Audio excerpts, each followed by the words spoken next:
отбасылық қарым-қатынасты білдіретін этикеттілік бірліктер адамның жан дүниесінің, туысқандық сезімінің, сыйластық сезімінің, ішкі жан дүниесінің дұрыс жетілуі үшін ететін әсері өте күшті.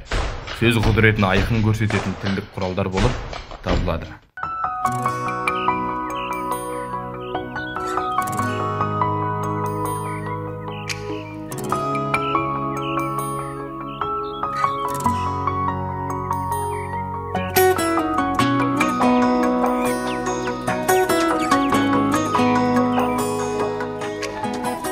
Тұра ғой ботақаным.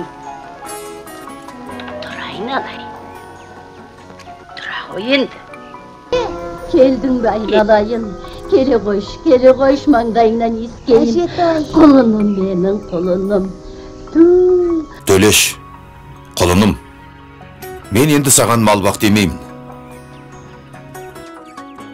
Айналайын. Мейірімділікке толы сөз. Айналайын сөзінің тамыры көне түркі дәуірінен бастау алған. Кәрі кісілері дертке шалдыққан жастарды аман алып қалу үшін өздерін құрбандыққа атап, ауру адамды киіз үйдің ортасына жатқызып, қарт кісі 3 рет айналып, есікке келгенде айналайын деп дауыстаған екен. Сонымен қатар сенің жолыңда менің жаным құрбан, немесе саған келген бәле маған болсын деген ұғымды да тарихта кездестіруге болады. Шырағым сөзін қаратпа сөз ретінде пайдаланған.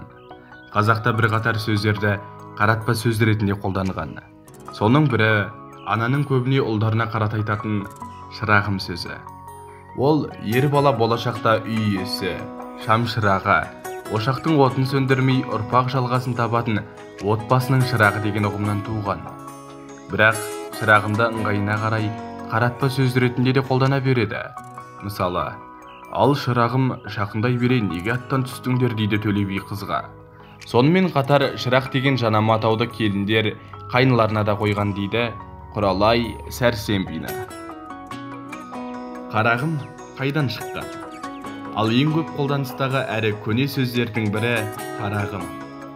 Ол қарашық сөзімен тарихи жағынан мағыналас, көзімнің қарашығы деген мағынаны білдірсе керекті. Махмұд Қашқаридің Дивани Лұғат ат-Түрік кітабының аудармасында ұлым саған айтайын, өсиетін дананың. Білімдіні таныда соңынан ер қарағым деген сөздерді кездестіруге болады. Соған қарағанда бұл сөздің ерте заманнан қолданылып келе жатқанын білуге болады екен. Қазақ баласын 4 түліктің төліне теңеген.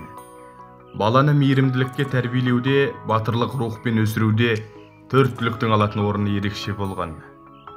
4 түліктің төлінің әдемілігіне, сүйкімділігіне сүйсініп, ұл қыздарын, құлыным, құлыншағым, ботам, боташым, ботақаным, қозым, қоңыр қозым, қошақаным деп те атаған.